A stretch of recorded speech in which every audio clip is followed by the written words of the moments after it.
Everyone is starting an e-commerce brand, but a lot of people are going to socials and then leaving their sales platforms and other apps as an afterthought.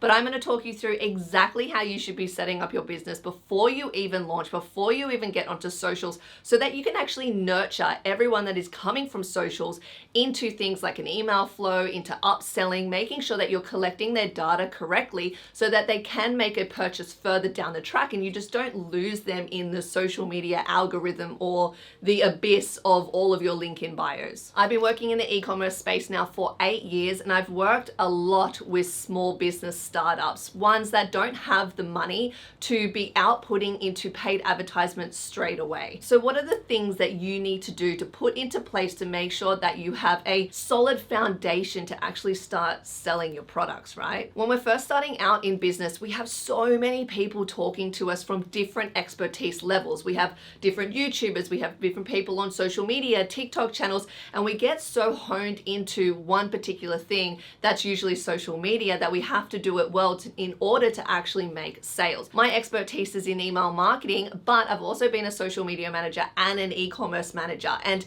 this is not coming from the point of view as an email marketer. I'm going to share with you my exact process of what I would do if I was starting an e-commerce brand and not just focusing on one area, really setting the foundations right. So no matter how the customer is coming into my business, I have a way to capture their data and really start nurturing them as a future customer. Just a little disclaimer that any of the platforms and apps that I mention within this whole video, I have no affiliation with them whatsoever. So everything is coming from my complete experience for the past 8 years. So we have a business idea. We know the products we're going to sell, we know the branding that we like, and now it's time to actually put it into play and start selling it. The first thing is choosing your sales platform. And if you're an e-commerce business, you should be using Shopify. It's so easy. It integrates so well with everything. It's honestly going to make your life a breeze. So I really wouldn't use any other platform. I'm talking about how you want your customers to shop and experience your brand. So for example, when you're looking at these templates, there's going to be some that are for larger collections, let's say around 50 products plus, and there's going to be themes that work different for smaller collections. I recommend that you write a list out of all the different things that you want on your website. Go and stalk other brands alike and also other brands that you just really love their website experience, and start jotting down all the different things that you would like in your theme. This is going to make it so much easier when you choose your theme. There are free themes in Shopify, but you'll probably want a paid one. Not that you have to, but you could always start with a free one and then kind of work into a paid one later down the track. So there's always the option there. Within Shopify itself, obviously you have all your settings that you need to set up, but there are a couple of things that you must have in Shopify. First, you need to link all of your social accounts, and this is done in the apps section. We'll jump more into the socials that I actually think that you should have for your business, and this might make it a little bit easier to link everything up. And you also want to link the Shop app. Now, the Shop app is actually owned by Shopify, and it is a way that people can actually check out a lot quicker because it's attached to every single Shopify store. There's also an app that people like to actually shop through. And obviously, if you're on the Shopify platform, you are automatically put into the Shop app, but you do need to actually set it up within your Shopify account. And lastly, you need to download some apps, and this is where your costs are going to add up for Shopify, but these are 4 apps that I absolutely recommend that you have. 2 of them are actually completely owned by Shopify and they're free, and 2 of them are paid. The ones that Shopify own are called Flow and Bundles, and you still need to go to the App Store to download these, but they're 100% free, and anything that is 100% built by Shopify works an absolute treat in the apps section. Now, your flows, you may not be using them straight away, but these are going to help you move customers and data around Shopify, and it's a really good one to have a look into. The other Shopify app is called Bundles, and again, not everyone may want this app on their website, but I recommend just to download it anyway, just to see what you can actually do with your products by bundling them together, and it's 100% free. The next app is a paid app, and it's called Toll Story, and this is where you can feature your Instagram and TikTok videos on a particular product page or a home page, and it converts very, very well. I've had all different types of clients use this app. In a world where we're now gone to such visual video content, this is a really important app to have, especially if you're planning on getting social media, which I highly recommend that you do. Having these videos on your product pages or home pages or landing pages to really help the customer with their purchase decisions. The last app I recommend is an upsell cross-sell app, and there are a million different apps out there. I'm going to pop a few on the screen that I highly recommend, but this is going to come down to your budget or the features that you actually need. It's a great one to have in place right at the beginning, because you would be surprised how many people actually go into, say, an upsell from the cart page or the checkout page, and really helps with your conversion. These apps really help with your average order value, and a lot of them have free versions where it's like up to the first 50 or 100 orders, it's completely free. So there's usually no harm in just trying this, especially for the first couple of months while you're setting up, and then assessing the data, maybe changing the platform or moving into the paid version if it has more features. Let's get into that old school digital marketing, and we're going to talk about search engine optimization. So, when you go onto Google, you start typing in what you're looking for because you're searching for a product you want to buy, but you don't actually know exactly what the product is, and then you get all of these search results. This is your search engine optimization. And the area at the top, if it doesn't say that it's an advertisement, is actually free. Brands have got to the point where they have made it to the first page of Google because of the keywords that are set in the back end of their website. Now, SEO really does take some time, months, years to really build up. So why not start it from day dot? What I like to do is write 3 different blog articles for the week that we actually launch. We're actually going to post all 3 of them, have them ready on the website. These blogs should be packed with your keywords, everything that you do, explaining your business to an absolute T. These are going to sit in the background for months until they start getting some traction, but these are going to help your SEO, your ranking on things like Google and Bing and other places. What I also recommend is to commit to at least 1 blog post a month. It's quite simple to do. ChatGPT these days is really good, but I definitely don't recommend just writing a small sentence and then asking ChatGPT to write it for you. I recommend writing a really rough blog. You don't need to be perfect, just dot pointing a few things, speaking from your point of view or from the brand's point of view and the brand's tone, and then asking ChatGPT to help fix up the blog post for you. If you can commit to 1 blog post a month, putting this out, this is going to help your ranking later down the track. You're not going to see it just now. You may only see results in 6, 8, or even 12 months, but you'll absolutely be thanking me if you start this from day dot. But Sky, how do I actually find all my keywords, or how do I know how to rank for these certain keywords or sentences?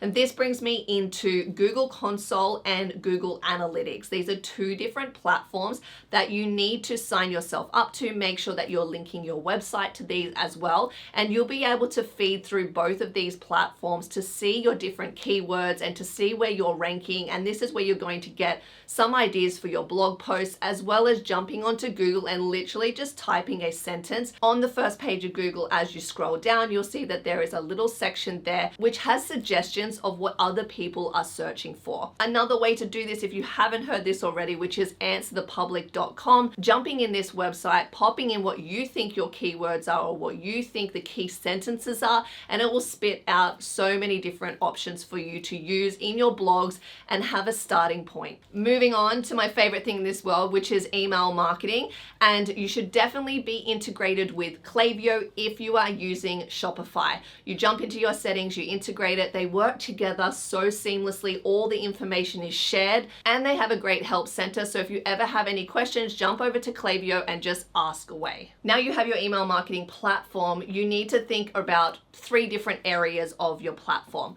The first being, what is going to be your lead magnet? What is that thing that subscribers are going to see when they come onto your website? Are you going to be adding value to them with a free ebook, or are you going to be giving them a one-off discount for their first purchase?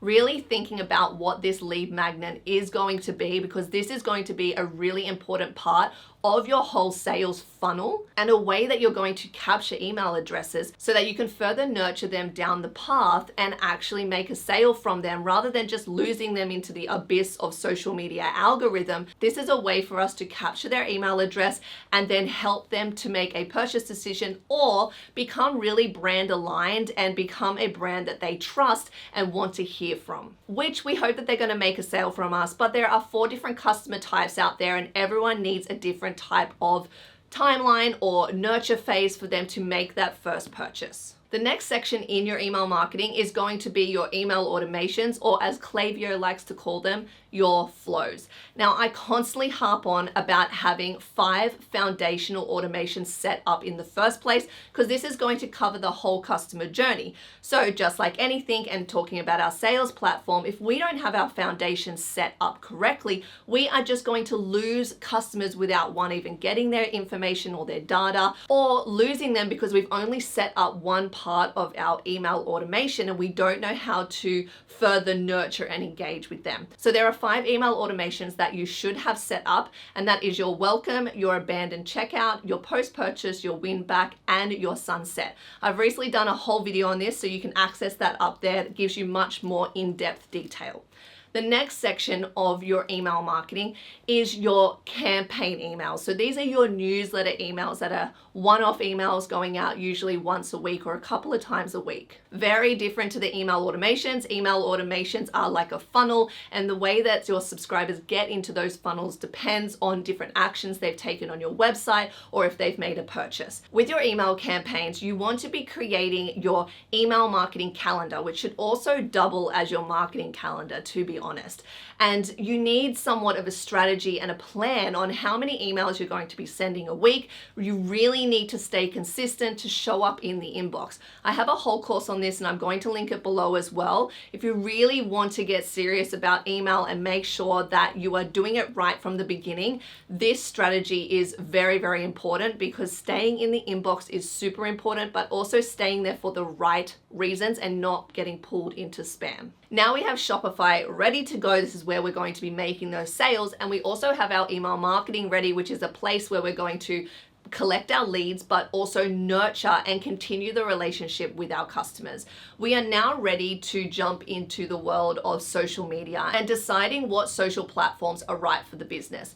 Now, in all honesty, I would recommend that you have TikTok and Instagram in your business from the get-go. And because you've got Instagram, you should obviously have Facebook. So just bear with me for a second. TikTok is a major platform that a lot of brands are missing out on. And it's very, very raw content. You're focusing on what's happening behind the scenes. You're focusing on the personality of the business or the people in the business, or the personality, say, of the founder, where people really find a connection. It's not very salesy. This platform is really easy to get started with, especially if you wanted to start on socials first before having your sales platform and everything set up. This is a way to really start getting a following and also creating a relationship so that you have people to sell to. TikTok is really selling without selling, where Instagram is a total different platform. It is a lot more salesy in a sense, I suppose, a lot more professional, where you can really show off your products in more salesy detail. You can be a bit more professional if you are speaking to the camera. The quality of the images are very, very high, where the quality of TikTok is raw. It's lower quality. It's like you just grab your phone and have a FaceTime. Now, Facebook you should just have because you have Instagram and it's all part of that meta world, and it's going to help you later down the track if you want to do ads or if you want to link things up with your Instagram. What I normally do is that anything that is posted on Instagram just gets reposted on Facebook, and if you have any blogs that you're posting, you can just post it directly on Facebook. I really wouldn't be putting a lot of effort there, but just keeping it consistent or keeping it alive, making sure that there is some content going there at least once a week. Another platform which is very underrated from the beginning of a business is Pinterest. And reason why I like to talk about this social media platform is because it's very SEO focus. So it kind of comes hand in hand with your blogs and with your social media posts. So you can repost your social media, let's say your Instagram Reels and your Instagram carousels directly onto Pinterest, and it has a direct link to a product or to a landing page. And you can also repost your blogs on there just by creating a simple little picture and then bringing people over to your website. So like I said, it is SEO focused. So again, it is one of those platforms where the content does need to sit there for a little while until you start seeing more traction from Pinterest. So just like we've done from the beginning when we first opened up our business, putting up our blogs, I would straight away be pulling everything over to Pinterest. Now, I know that all of that can seem very overwhelming. It's a lot of social media platforms, but a lot of it is reposted. And I would truly just focus on two main social media strategies, one being TikTok and the other being Instagram, because they are very different. You can't have the same strategy and the same content going out on both. Yes, you can definitely share some of the content, but you'll notice very, very quickly that the content that belongs on one platform really doesn't belong on the other. There are plenty of apps out there that can help you plan and also repost. Obviously, budget does come into this. There is one platform that I do really like. It's called Repurpose.io, and it really brings all of your content from all social platforms together, even Google Drive, and it pulls it all into one, and it can repost it out to multiple different platforms. When it comes to social media planning, there are actually plenty of tools out there, paid and unpaid. But like I said in the email marketing section, if you've created an email marketing calendar, within there you will really understand on the types of posts that you need to be creating, because you want everything to be promoted on the same platform at the same time. So your calendar, your marketing calendar, is really going to give you an overview of what needs to be talked about that week or that month. Now, when we are talking about specific social media planning tools, my absolute favorite is called Metricool, and it has a free version that is off its damn tits, and I use it. I don't even upgrade to the next one, and it links with so many different social media platforms. It gives you so much of what the other platforms do, but it's just not as aesthetically pleasing. That's how I would put it. The analytics on there are also amazing as well. Other planning platforms that I recommend are Later and Plannerly, but these are paid. But you will need to jump in to see exactly what they offer and what platforms that they post to as well, because they don't all offer the same thing, and I really feel like Metricool is just the answer, but you might find that Later works for your business, or maybe it's something that you've used before and it's familiar. And when we're first starting out in business, we really want things that are familiar and easy. So we can't talk about socials without talking about a link in bio. And this is a highly talked about subject, because a lot of people say that you should be sending people to your website, where other people say that a link in bio like Linktree or Beacons or Stan Store work a lot better. Now, I sit on the fence with this because I think it really comes down to what you're trying to achieve in your link in bio. There is one important thing that link in bio must do, and that is direct people directly to your product or to a collection or to a landing page. You should never just be sending people to a homepage or some other random page that is not set up for sales conversion, or the conversion of what you're trying to do, which is maybe send them to a landing page to get them to sign up for a wait list, an early access, a product launch, whatever it is, it needs to be direct. People do not have a very long attention span, so it's important that you get to the point straight away. As much as I want to send people to my website because it's going to help with traffic and bounce rate, I am very much about giving the customer what they need. So if I have a brand that is very much a one product focus, I could just send the customers to that product page. But a lot of us out here are creating businesses with multiple products or multiple competitions and landing pages and all this stuff that we are talking about within our business. So when it comes to that, you really need to think about a good link in bio app. Now there's so many out there. Linktree, it also has a free version and it works great. Beacons, Standstore. Standstore I would say is probably more for a service-based business and it's a little bit expensive. Beacons is great as well and it also has a free version. Shopify itself does have its own link in bio. It is called Link Pop.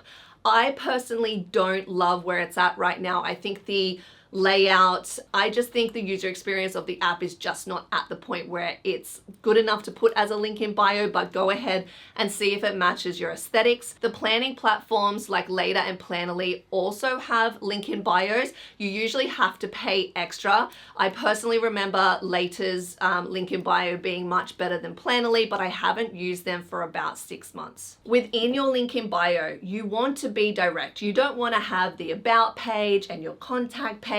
This is all fluff. You want to get straight to the point. So if there is a certain product that you're selling, it needs to be at the top. If there is a certain landing page, a wait list that you want people to join, it needs to be one after the other. You don't want too much information there. Maybe 3 or 4 links is a good place to start for an e-commerce store, because it's all about getting that click to get them over to the website, and then the website is what's going to help convert them into a customer. That would be my starting point if I was opening up an e-commerce store. I would focus on all of those different areas that we just spoke about, setting up the foundations, making sure that I have somewhat of a strategy, and then once I collect data, I know what's happening on my sales platforms, I know what's happening in email, I know what people are resonating with on social media, I would then build on that data and make my brand into a fucking machine. If you are a new business in the e-commerce world, pop your business URL below and ask me some questions. I would love to jump on your website, have a browse around, give you some feedback, tell you what you're doing amazingly. Thanks for watching, guys, and I'll see you in the next video.